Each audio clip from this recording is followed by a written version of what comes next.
In the high stakes worlds of law and commerce, partnerships and understanding are critical, yet gaps remain between these interconnected fields. Join us as we sit down with industry leaders to highlight how collaboration can make impact. This is Bridging the Gap.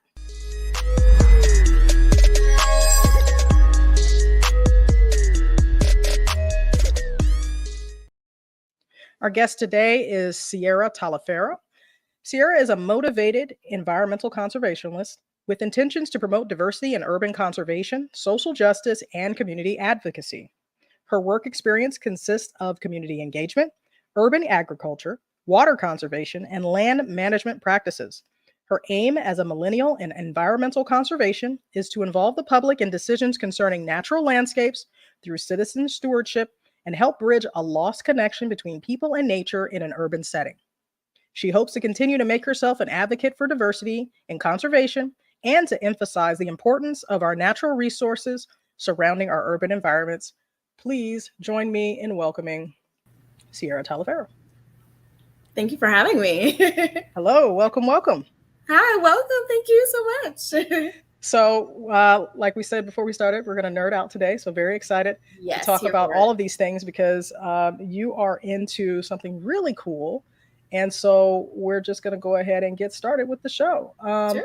I guess we could say bird watching falls under environmental. So environmental. Definitely. There it is. Okay. Tell me about birds. Why do they matter? Man, what can I say about birds? I think, well, you know what? I get also, like, I always get asked this question, like, what was the spark, Because for some people, like, birds are like, it's just a bird. It's just this feathery thing that flies. Okay, so what? But I think for me, when I went to school at Bethune-Cookman University, it's a historical Black college in Daytona Beach, Florida. Go Wildcats. And while I was on the campus, because I'm from Milwaukee, Wisconsin, a lot of the birds that they have down in Florida, we don't really have them in the city. So, okay, why did I hear a whole accent come out once you said you're from Wisconsin? Because I'm from Wisconsin. It definitely comes out from time to time.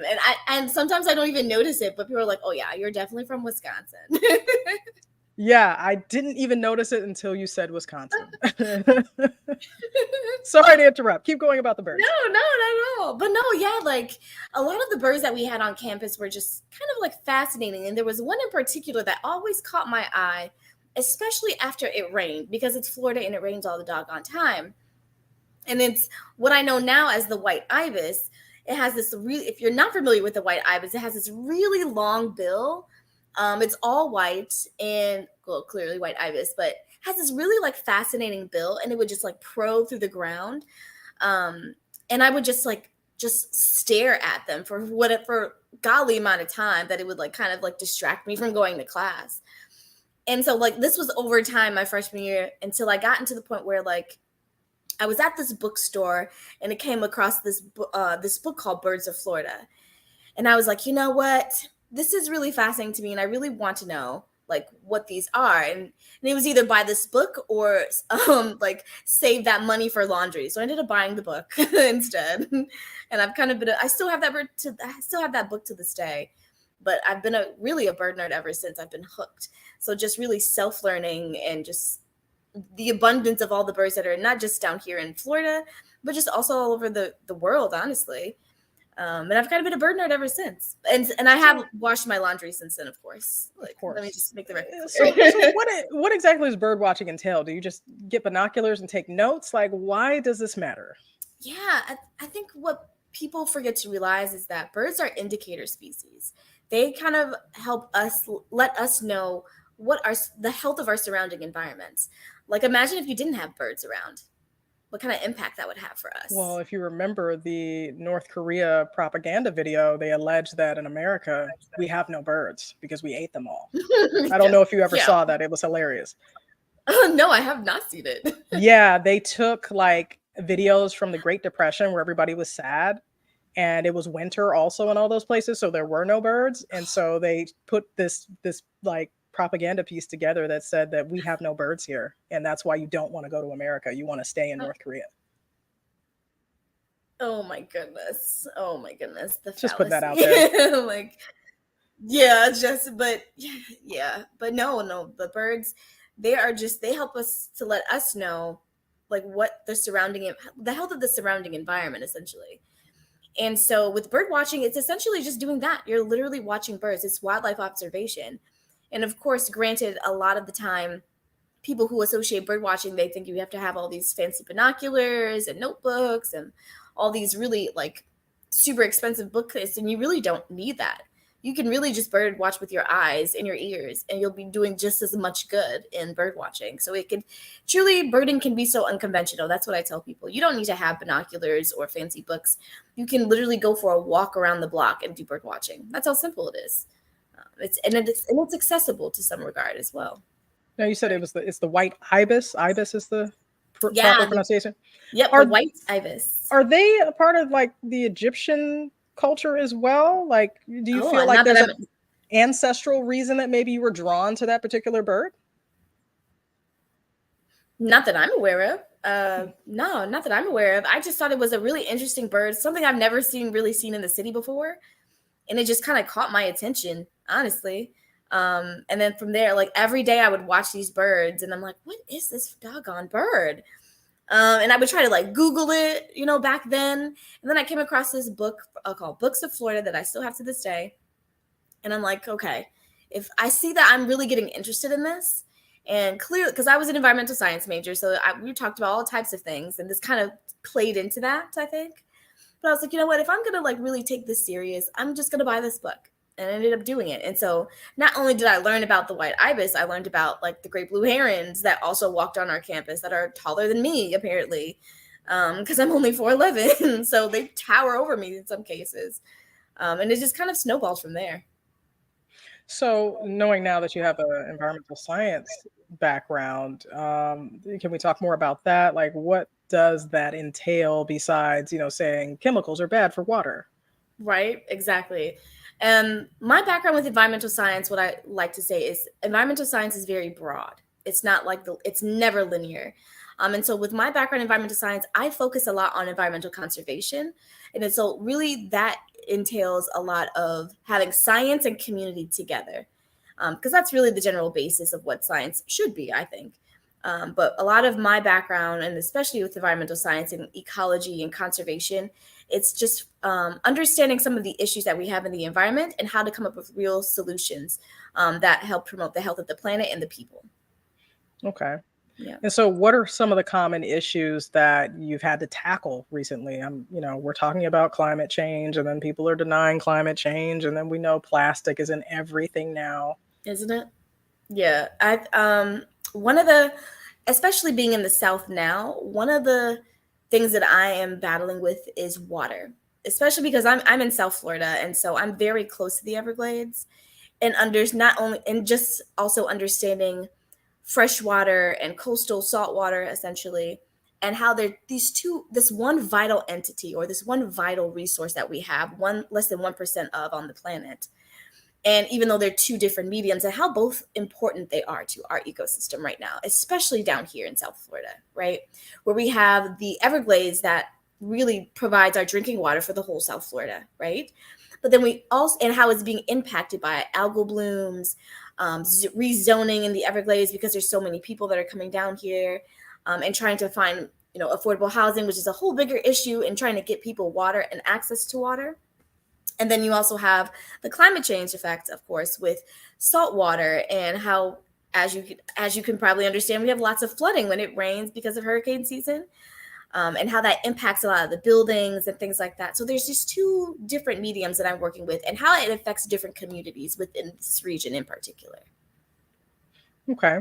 So you mentioned the Everglades, has more affordable housing. So, what is that like for those people? Are they living off grid, or, what is their quality of life? Yeah, I mean, the quality of life for people, I think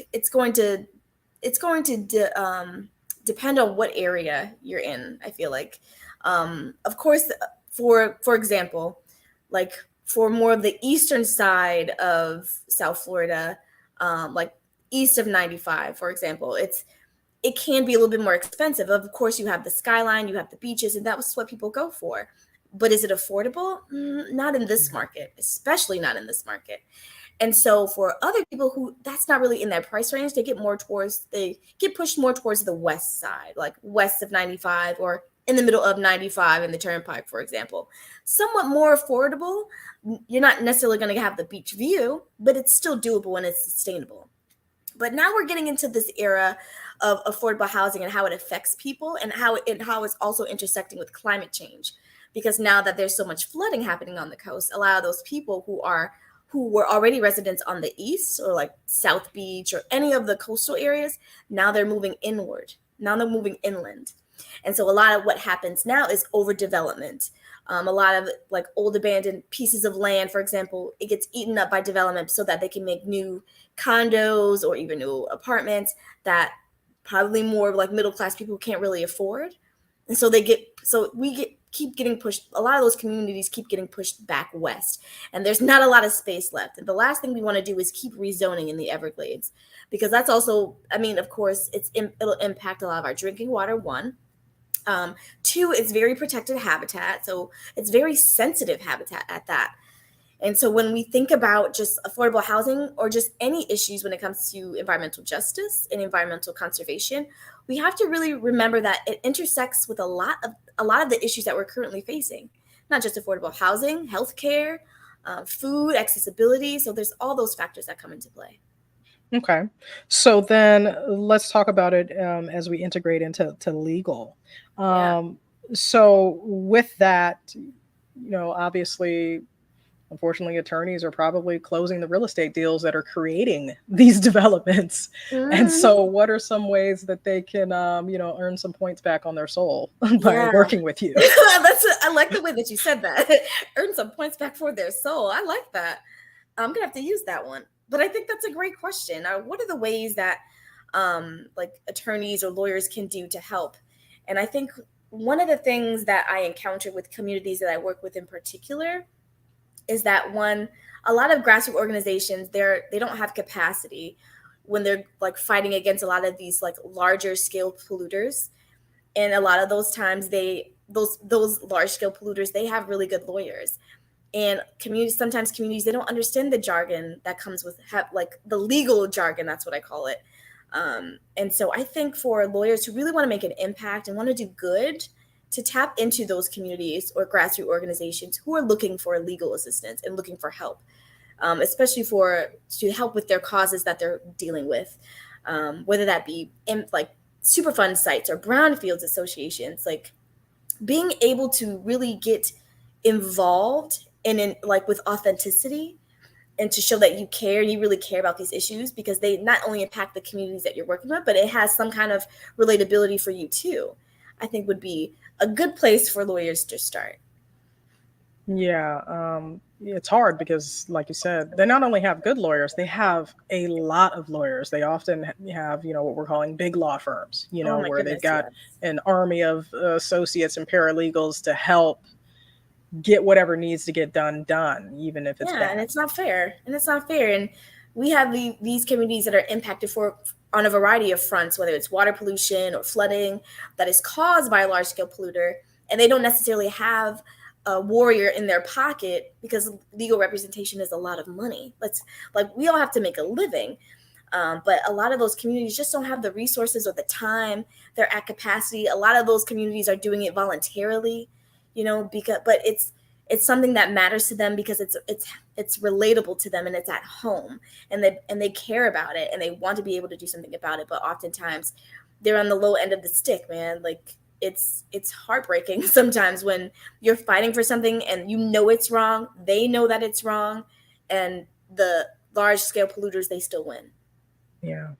So, what are some of the major initiatives that you're working on currently to help protect whatever's left of the environment?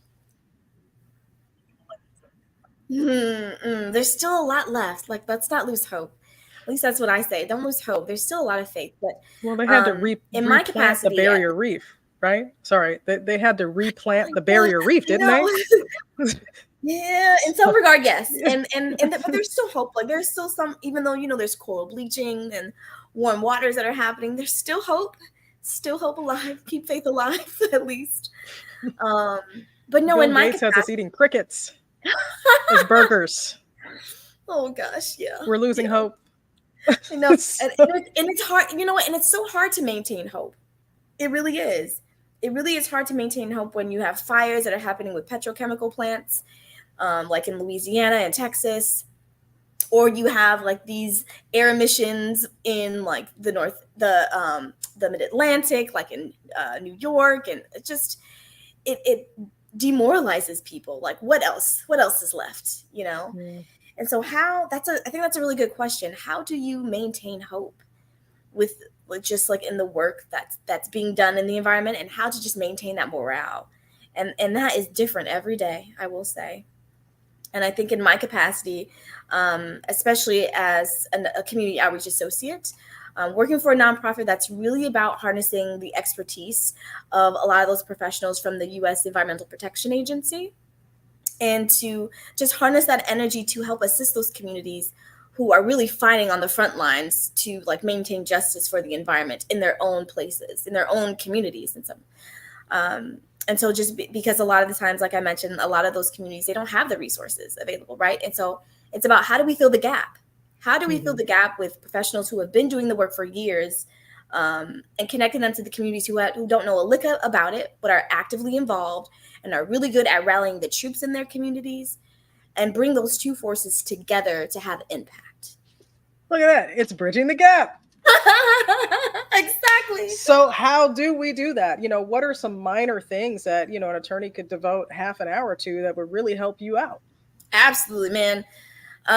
Really like tapping into the network of like, even if it's someone around, like community groups around you, or even maybe on a national scale, to tap into those networks and those communities and ask, how can I help you? Bottom line. That is, Okay. and most of the time they're gonna give you a list of things that you can help them with, of course, because they're really, a lot of those communities, they're so grateful for it because they don't know who to ask. Oftentimes they get very intimidated with trying to ask the right people, and especially as community outreach associate, I am a liaison. Like, I want to make sure I am the mediator between those two people, or those two communities as well, but to just make them feel welcome and not be afraid. But for lawyers, like, ask them, how can I help? That is really the best step. And also like just to plug in like your own knowledge and expertise in those areas. Like, even if you may not know about the NEPA Act, for example, maybe to point them in the direction of people who do. Okay. So Yeah. be more proactive. Be Maybe to proactive. I come to think you that's, guys rather than waiting for you guys to come to us. Okay. yeah, because I mean, our frontline communities they're already so busy doing what they're doing, between battling like just high polluters, and also just funding. Like, a lot of these organizations and grassroots communities, like, they're literally fighting for their life for funding to be able to continue the work that they're doing. So no, they're not going to have time to be able to go find lawyers, because they don't have the time, they don't have capacity. So right now, what role do attorneys play in assisting you? Oh man, they really help with just like helping to us, as for those who don't know the legal terms of everything, like really putting a lot of that information into lay language. It has been super helpful, because Lord knows I am not a lawyer, but I do my best to try to stay involved in understanding how it works when like certain policy reforms come out. Like, what does this mean? Because if I don't understand it, I guarantee my communities don't. And so like that's where a lot of our, I think, lawyers can help, like break down the jargon, really break Hmm. it down for us so we understand, and how to be proactive with advocating for it. Like, because a lot of those, like, it's super big terms, and people get intimidated by a lot of the policy that comes out, the laws that come out, and they're like, I don't know what this is, Sierra. And I'm like, I don't know either, but let's figure out what this means. So really having lawyers like help us understand what a lot of this stuff is, how to, and even to that point, even helping us to kind of navigate the legal system when it comes to fighting for certain avenues or certain causes. Like, what are some of our options that we can consider? Okay, that ties into, I did a segment last Friday with Nico. He is essentially an ethical hacker. and he does pro se stuff where he built a software that would suck in like family court cases in Illinois to help pro se litigants. So now I'm seeing the synergy between now you effectively identifying your needs, me somewhat in law school trying to figure it out, but knowing other attorneys, and then his computer science background, Yeah. able to kind of figure out there's some ways that we could do some things that help that just with the click of a button, you know what I'm Man. saying? But I think a lot of it too is someone's ability to articulate, here's exactly what I need, right? Because I think that's part of the issue too is we get Yeah. overwhelmed and we're just out here doing things, but we're not able to pause and say, you know what, I need this, this, this, and this in Exactly. order to be effective so I can go do what I need to do. But I don't have Exactly. time to work on this, this, and this. I need to delegate this out Yes, you and need to then just bring delegate it back to me when it's ready. So that's perfect. Yes, yes.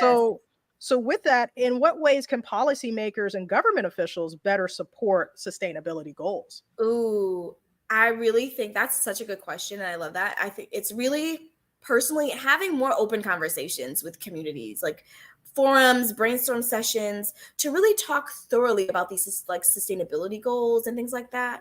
And just in general, I think, because oftentimes what happens is that, like on the grand scheme of things, the larger entities or government officials or whatever have you, they have these great ideas in mind, but they never implement community or ask community input, which is part of the problem. Mhm. And then just to be able to see if this is even realistic, like goals are great, fine, but does it really work for this community? Nah, half the time it's not. So they don't even, half the time they don't even take the time to even bring them to the planning table or the strategic planning table at all. So I think one of the things that they can really do is really be intentional about that planning. What do those goals look like? Who are you inviting to the table to talk about it?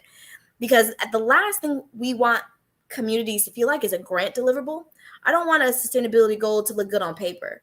You know, how is it going to be realistic in real life for the people who live in those areas that you're making these sustainability goals for?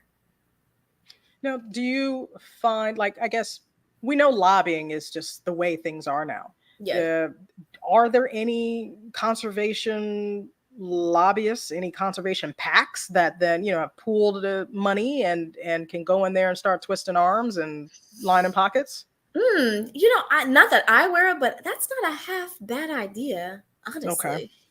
I That's feel not a like half bad idea. that's just the way the world is now. You got to show Yeah, people because money. lobbying is a big thing, but that's not a half Yeah. bad idea. I don't know any, to my knowledge, I should say. Okay. But that wouldn't be a half bad idea to like find some kind of pool to do like pro bono legal assistance, because like truly like communities, grassroots organizations, they're not putting that in their budget.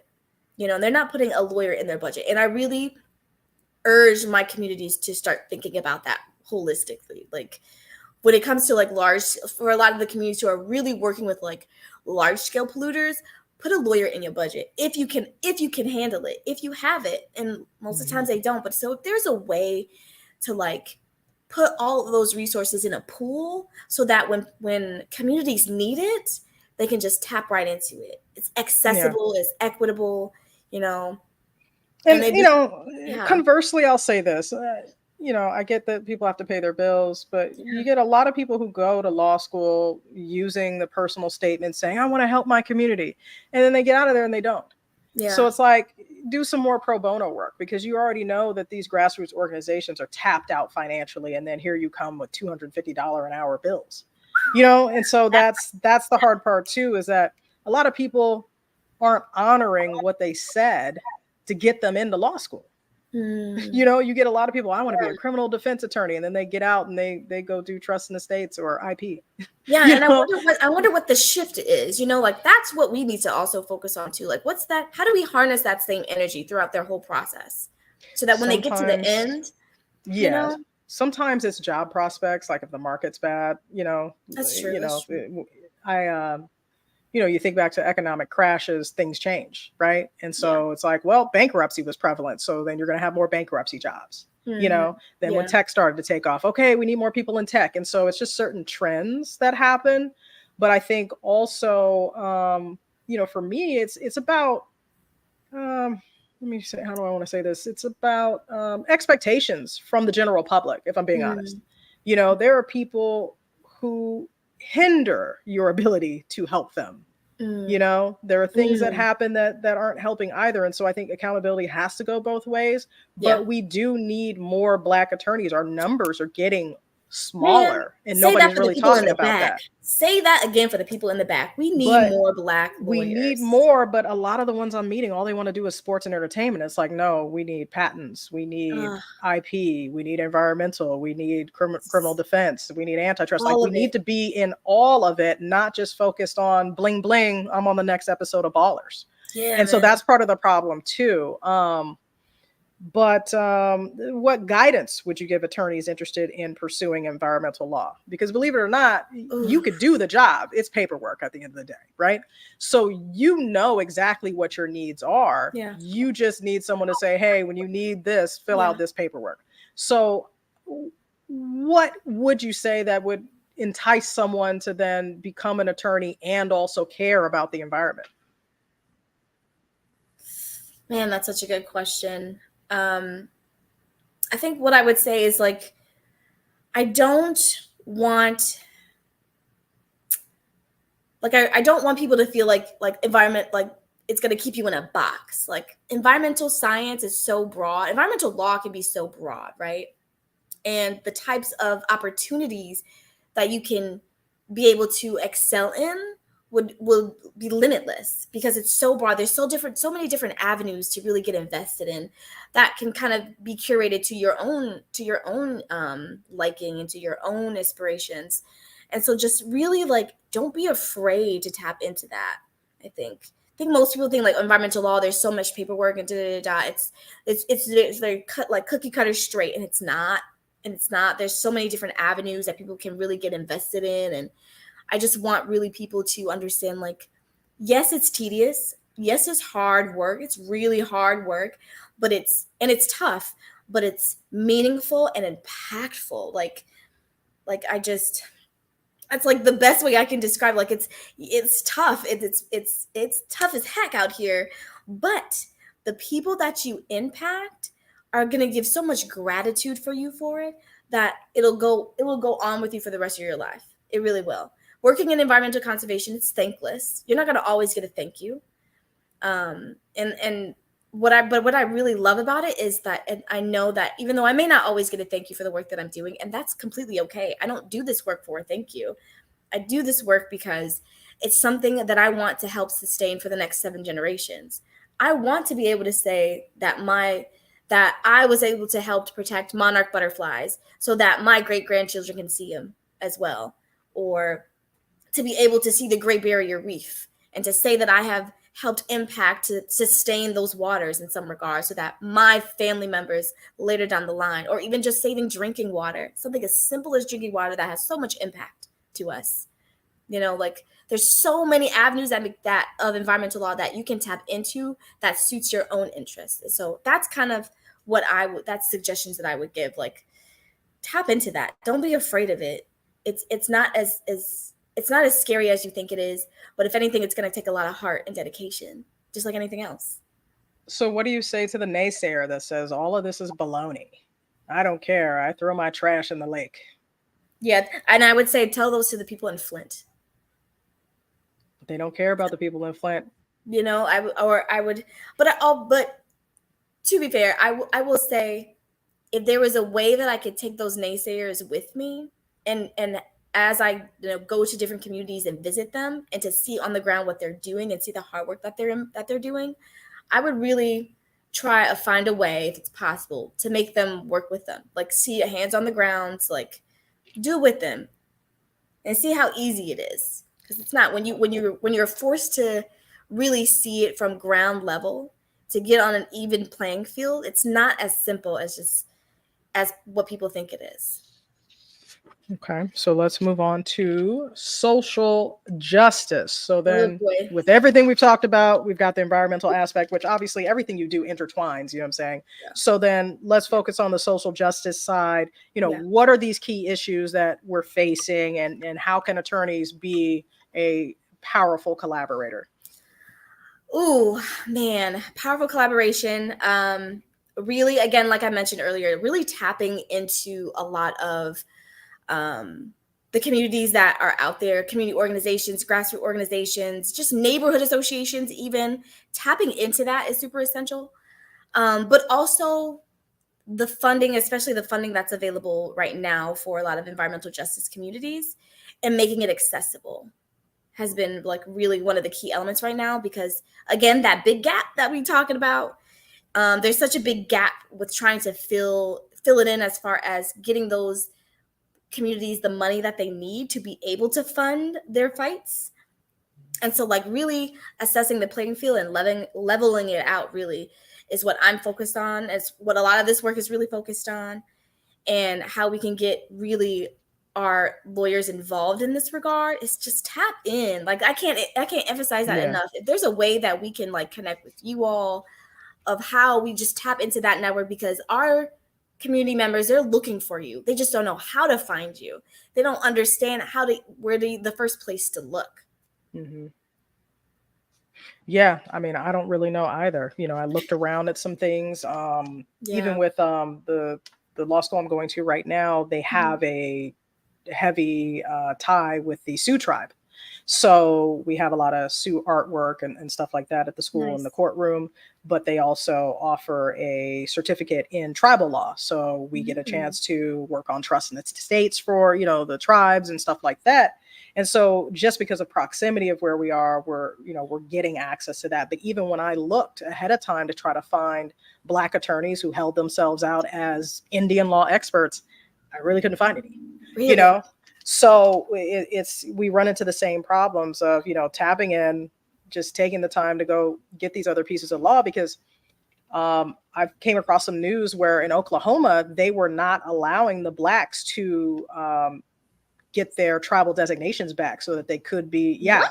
And so that kind of lit a fire, and I hit up the young Black mayor. I don't know if you're familiar with him. Oh, yes.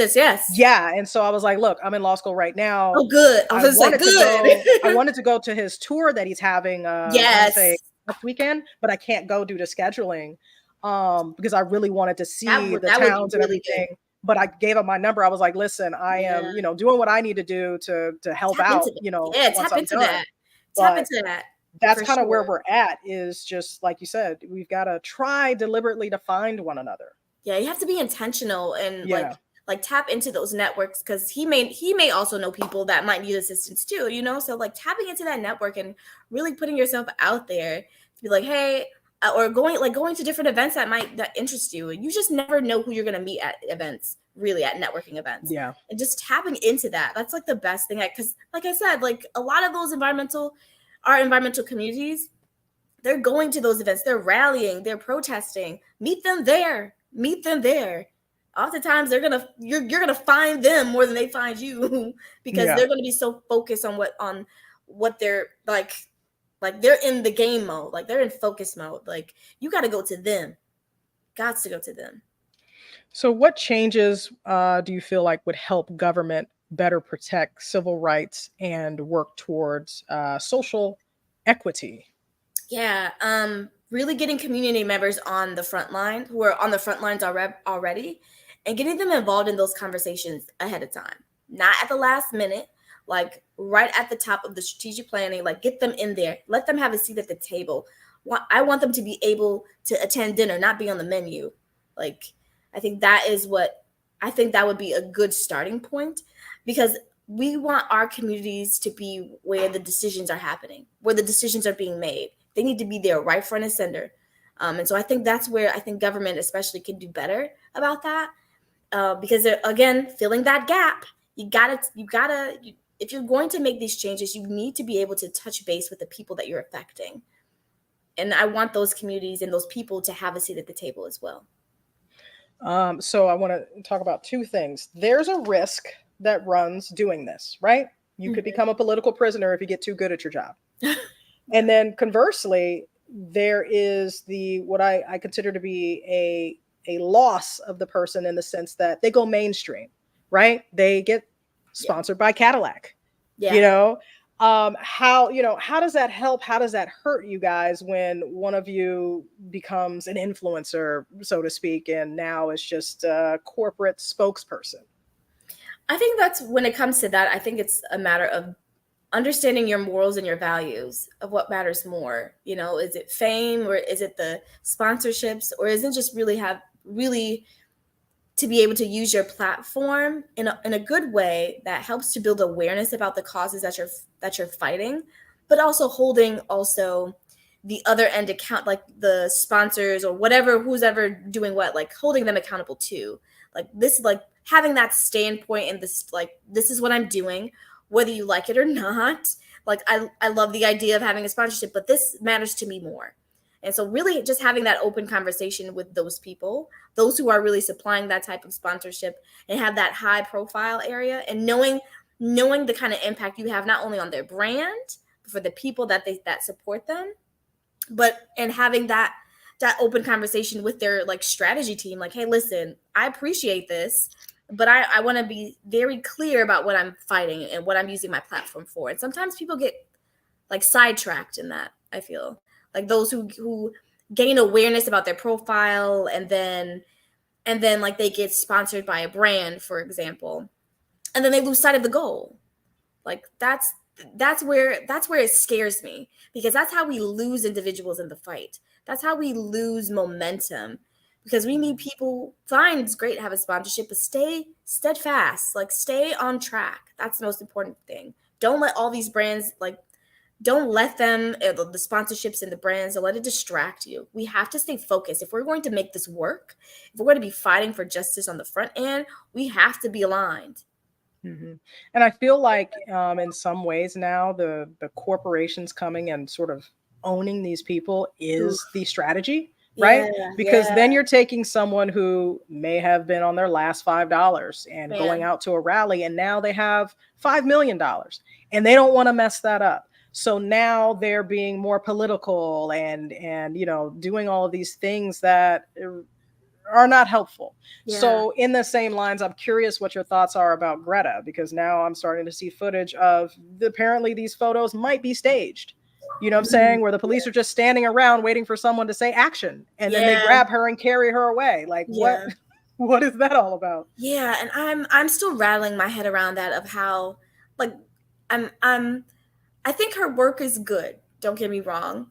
And I think as much as the world loves Greta, I think it's also distracting, because again, she's a very powerful platform, and I want her personally to be able to use her platform that also highlights the Black and brown activists as well, doing good work as well. Like, there's been so much focus on her, no shade to her at all, but I know there are a lot of grassroots people. Like, she needs to be able to be highlighting them and using her platform to do so.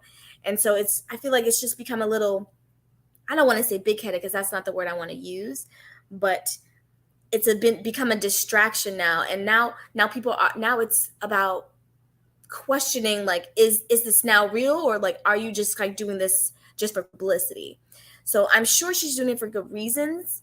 At least that's my hope, is that, but it's just the way that it looks now compared to how she started, it looks staged. And so I just worry about that. I even worry for her, like, are you still in the same mindset and headspace to know that we're still in this fight? Or has the fame gotten to you to the point where now you're doing all of these kind of like irrational things? So I go back and forth with it. I really do. Mm-hmm. So I don't know. I just want more. As much as I love Greta, I want also more highlighted opportunities for her to use her platform to show awareness around the Black and brown activists around her that are working on her team as well. Yeah, her showing up brings awareness whether you love it or not, Right. right? Right. So let's see here. Social justice reform. Oof. What does that even look like? Is that attainable? At this point, anybody who stands a chance to become the next Malcolm, the Mm, next Martin, seems mm, to automatically go on a Homeland Security watch list. that part. So how do you effectively impact change, when you've got all these cards stacked against you? I know. And I think I was having a similar conversation with a community not too long ago about this. Like, what do you do? What do you do? Stay involved is what I lean more towards as an answer, is staying involved, staying active, because that's I feel like part of the problem is that they want you to get down. Like they want you to be discouraged. And how do you, again, maintaining joy, maintaining momentum, and being actively, like trying to be active and knowledgeable, and like even if when you don't understand it, how do you go and find the information that you need? And I think that's part of the gap, right? It's that communities, like they understand that there's a gap because they don't know. And so Yeah. how, especially as ourselves as professionals in the space, how do we make this information and data accessible to, like scientific data, resources and opportunities available and accessible equitably? Yeah. So there's a gentleman's book I have. He was a former either banker or insurer, and he was the one that made one of the, I think it was an insurance company, make mega millions because he was the one that said, you should focus on Black people and start getting the money in. But he says in his book that the way we really have to come together is actually through the church. It's not, I didn't take what he was saying from the perspective of, oh, everyone needs to return to Jesus and God. It was, that's essentially multiple congregating points where you get assemblies of people, places of leadership. To where you can disseminate information. And so with that, I'm curious because Florida, Florida's Florida, right? Let's pray for us. Okay. But at the end of the day, Florida is actually kind of a training ground for tax lien investors. Really? And so I kind of wonder, like, how come the information hasn't been spread in the community of pay your property taxes so you don't lose grandma's house? Oof. So that's why sometimes with social justice stuff, I'm like, what are you guys focusing on? Because the stuff I'm focused on is way different than what they're focusing on. And it's not relatable. You can stop losing the family homes by simply just making sure you pay $200 a month to the county. It's really easy to do. Plus you have redemption periods. Even if you lost the house, most states have a redemption period of about 3 to 5 years. Yeah. And how communities find that information will vary, I think, is the big thing. And how to, like, where to go to find, just to inform community about that is really like what hinders it. And I just, man, then you just tapped right into it, like, for real. Like, well, no, it's funny because I'll sit there and watch and they'll be like, well, housing is an issue. And I'm just like, but housing really isn't an issue if rather than buying Gucci and Louis, you would just put it on your property tax of a house that's been paid for the last 50 years by your grandparents. Yeah. To me, it's a no-brainer. But I don't know where the disconnect is because I do realize I'm a multi-potentialite, so I just love learning about a lot of different things. Yeah. And so it's strange to me when I encounter other people who don't know these things because they just seem like basic, like common knowledge. And so I'm like, what is going on here? Why are we so consumerist driven that we're losing sight of the most important thing: food, shelter, teeth. Not teeth, but true. Teeth, but true. So that those are the things that perplex me because, I just didn't grow up in that manner. And I mean, I'll be honest, my dad grew up in the projects. You know what I'm saying? And he got out of there, and I'm going to use the word clawed his way out, but really he got out. He joined the Army. He got a great job in manufacturing, worked hard, rose to become the first Black superintendent of a major manufacturing company. In fact, aluminum cans that you drink, he was making those, and so, and this is someone who grew up in the projects. He didn't have a parent that could say, hey son, do this and go this way to be great. He just followed his natural instincts. And so that's the thing that perplexes me about people that I see where they're just like, I just don't know what to do. And it's like, it's God-given. Just go out and get it. Yeah. What are we doing? Yeah, I think there's just this mindset shift that has happened over a generation or more where it's like that drive isn't there. Yeah. And we're having this hard time trying to ignite that drive for like this generation or more to understand like that's something that's in you, but you just have to tap into it, but also find the tools that are accessible for them to tap into that potential, or expose them to those tools at least to have them tap into that potential, because it's in all of us. It really is. But if you don't use it often, or you don't leave it, it's just the shift. Because I'm with you on that. I'm like, but it makes sense to us, but why doesn't it make sense to you? So it's just a mindset shift that I'm just trying to focus and just kind of wrap my mind around of How do we shift that? Because if we could shift that, we'd be powerful. We'd be so powerful. We'd be able to take community back. We'd be able to not go into foreclosure, or we'd be able to buy the house, grandma's house back, or something of that regard to help us really move forward. Sometimes I feel like this mindset that a lot of people are in, it holds us stagnant. And if we could just kind of unlock that potential a little bit, we'd be magnificent. We really, really would. So I want to ask you this question before we go into community resource. I want to ask you about your inner Harriet Tubman, meaning I know there are people that you have tried to help and they just didn't know that they could be helped. You know what I'm saying? How do you deal with that? You know, pray for them. No, I'm just kidding. But for those people that, I just try to help and they just don't get it, I really have to pause. I say this all the time, the power of the pause. It's this in a variety of ways, but it's this pause that I take within myself, that with understanding that there are some people who are just not going to get on board. And that's okay. And knowing that I can't change the minds of everyone. I shouldn't put that pressure on myself, and I try not to. The only thing I can do is do my best, and knowing that my best looks different every day. It's one of the 4 agreements, and I live my life by it. I just do my best, and my best looks different every day, with every community, with every second of the day. So for those people who just really don't get it, I just take a moment, and I really just absorb it, like absorb an understanding that not necessarily facing defeat, but also understanding that we can't get them all. Sometimes it's not our time. It's not their time to understand what I'm trying to say. It might not be in my moment. It may come further down the line, or maybe it may not come at all. But their time isn't here just yet. So I usually try to make peace with it in that regard. Sometimes you're just not going to be able to convince people what's going on. You're not going to be able to say, we successfully completed this. And so it differs with each obstacle that I face. But I do take that pause and reflect for my own self to just take that pause and just really like, hey, like, this ain't it.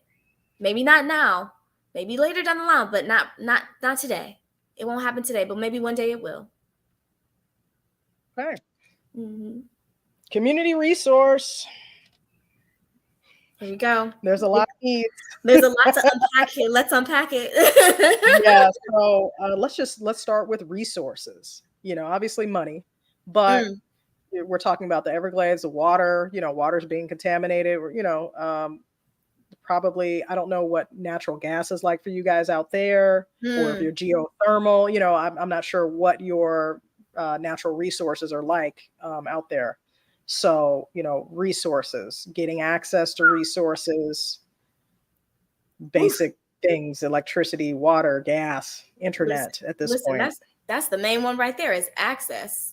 It's really access, not just to the resources in that regard, but just also resources and funding to be able to do a lot of this stuff too. Like, that just really hits it right on the nail. That's really the overall objective, is to just being able to dismantle the playing field and make it more even, because I think for so long it's been uneven, of course, and inequitable, and how to get in there, get rid of it, and start over.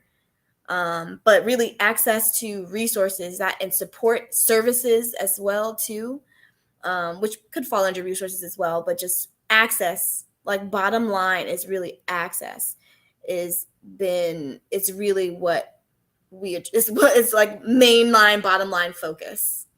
Do you feel like we need, as a community, to revisit, we'll just call it homeschooling at this point? I mean, it's quite clear the Department of Education wants our children to be stupid.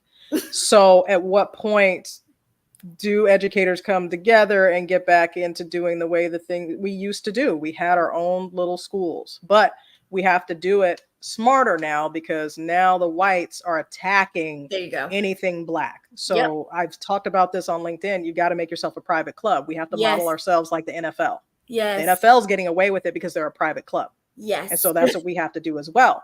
But then you're dealing with issues, right? too, no offense to any natives on Blackfoot. Well, I'll excuse myself in saying this, but it's too many chiefs, right? Mm-hmm. How do we get one chief that we can all get behind? Yeah, and I think that's a great question. I think that's something that we need to figure out and fairly soon, I think. If you ask my personal opinion, do it soon, because I think with a lot of these just we need to do it sooner than later. It's like that's what goes into my mind, especially for like educators. Do it sooner than later, because if it goes at this rate, we won't have a diverse system of education. It'll be monotone is what comes to mind. And so with that, I think educators can really tap in with understanding homeschooling is going to be a real thing, honestly. If there's a way to like tap into networks for homeschooling, I don't know if that's really a thing. I personally don't know. Somewhat. Yeah, like there are programs you can buy, that Yeah. way the kids can work it. So if a parent's like, look, I've got them up until 6th grade, but after that, when we start getting back into algebra, I don't remember it. So It is. there are some programs that you can, buy, and there's websites and apps and, all kinds of stuff that can be done. But I just feel like no one's willing to make that sacrifice. You know what I'm saying? If we look at the state of United States, for instance, right now, then no way am I saying I hate America. I love America. But at the same time, America doesn't love me, right? So at what point do I say, all right, cool, the Amish have a pretty decent setup. Yeah, they've got their problems, but they're on their own, and they're a mule, so I can live on my homestead. they're doing their thing. They're doing their thing, minding their business. Could I find 40 people, find an engineer, a scientist, a doctor, a lawyer, find one of everything important that you need? Would there be 40 people that are like, all right, cool, let's go do this? Yeah, man. I don't think we'll find it. I don't think anybody's willing to make the sacrifice. But I think you'd be surprised. I think if you have the right conversations with people over time, at least, if you don't know them already, I think it'd be doable. I think it'd be doable. I would have to say I think it's doable in some. Listen, all the time I talk to my friends, I'm like, listen, if I'm one step closer every day in Florida, one step closer buying my homestead and living off the grid. I promise you I am. I'm gonna get my land and I'm gonna farm, because I love to farm. I'm an urban farmer. So I'm like, I'm one step closer. Are you joining me? Or are you joining me? Obviously, like, I'm building community. And they're like, yeah, convince a couple people to come with you then, like, because we need all the resources. So I think there's a way to do it. I think we just have to strategize, and the language around how we really market to people around it, whether that's people or even your network, like, let's think through this actually, because in order to protect us, we need to really come together to protect us, right? To like sustain our, not just dignity, but just our existence. How can we do that in a way that makes sense and it's affordable, and it's not going to that doesn't have us like spending an excessive amounts of money to be able to do it? And, doesn't involve domestic terrorism by the United States once we set it up. Because they're really good at that. Yep. Yep. That part. So where do you see the biggest gaps currently in terms of community services and then public resources? And I think we touched about that kind of at the beginning as well, but let's really dive in. Let's really talk about it. Like food banks, are they not giving out enough food? Like what's going on? I think one of the biggest gaps that I see most currently is just there's a couple of them, honestly. I can't even say just one. There's a couple of them, but I think one of the biggest ones that I find truly is awareness and access. Awareness and access is one, but just like, how do I say it in a way that makes sense? Like it's like what I said, they don't know pay your taxes. Yeah, you know what I'm saying? To like put it somewhere where it's easily seen. I don't know how to better describe that. Like, just to be able to like see it, like, here it is, like, and people know it instinctively. Like, if this is what I'm trying to do, this is the place that I know I can go to. No different than going to the grocery store. If I'm hungry and I want some food, this is where I can go. This is Pick and Save or Publix, So I feel like there's a lack of that, and we need to fill that gap better. There's resources. There's banks, there's all this, but there has to be a better way to pull together like a marketing strategy of some kind, or just resources that kind of pertain to a particular topic and putting it in places to like so that people see it, because out of sight, out of mind is a real thing. Okay. Like, so if they don't see it every day, or if they don't like interact with it every day, it's going to go right over people's heads. So when we talk about like just like being able to know where if there's a food bank nearby and how to get to it, or don't even know that it's even available, how do we find, like, going to places of leadership would be one start, honestly. Like, but like, where do people congregate to go that they all get together, and knowing that there are available resources that they can like find at one epicenter? I just don't know. But I want us to figure that out. But there's that big gap of just accessibility and awareness. Accessibility and awareness. Awareness really, truly. Do you deal with a lot of, I would say, single parent families trying to get, your help to do whatever it is that they need help with? Not necessarily. I think for some of the pro bonos lawyers or law clinics that we do work with, they more so interact with them, and then we kind of come in or I come in through my organization as like almost like a third party, but more so I like to say a community liaison. So if anything, they kind of come in to represent those cases in some regard, and I kind of pair them up with experts in our network to be able to provide that like that assistance, whatever it may be. But in terms of like more of that side, no, I don't get a lot of that. If anything, it's more of a community front, like it's collective of them that came together as opposed to just a single person. Okay, that's good. So the Yeah. stereotypes are not true. You know what I'm Yes. saying? Like those are the things I always want to get boots on the ground's point of view versus Sean Hannity, right? Yeah. Because according to him, I have no father, right? So it's one of those things where it's like, I don't know anybody who really lives this way of life that you guys are alleging that we live. And so Exactly. I love asking, like, what's really going on, where you're at. Just like when we started seeing inventory at the grocery stores start to dwindle. Yeah. I had friends in every state, and I was like, hey, are you noticing that they're, maybe they're not restocking the meat at the grocery store? And they're like, yeah, we're low on this, we're low on that. And so then it was like, okay, I've got friends in Cali, Arizona, Texas, Alabama, Philadelphia, so I'm looking at it, I'm like, yes, something's up. You know what I'm saying? And so having that network, having people that you love and trust in different states is very beneficial, Super when beneficial. you're trying to figure out, what your next move is going to be. Absolutely. I agree with you there. Like being able to tap into that network that you already have especially in different states, to really get around like an overall view of what's actually happening is super important, because if you don't, you only get one perspective, and that one perspective doesn't represent the whole majority. Exactly. Okay. We have reached the end of the show. Is there anything else that we need to talk about that we didn't talk about? No, we nerded out about birds, definitely about access and equitability, but just like being able to not be afraid to tap into the network, I think has been the general emphasis. Like tap into that network and help our communities find you.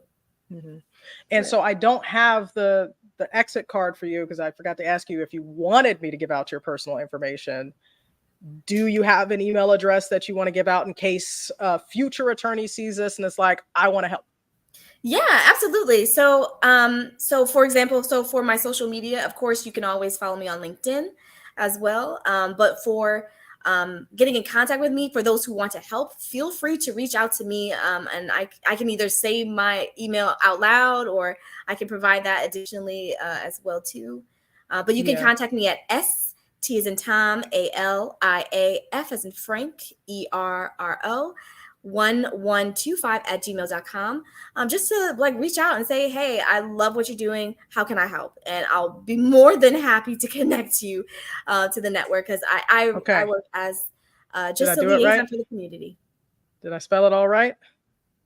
Oh, yeah. You got it. There it is. Look at that. Yeah, feel free to reach out to me via email or LinkedIn. Happy to connect you with those resources, and also just connect you to communities who are looking for you in particular. Awesome. Sierra, you're awesome. Thank you so much. No, you're awesome. Thank you for having me. Let me get us out of here. Stand by. This has been Bridging the Gap.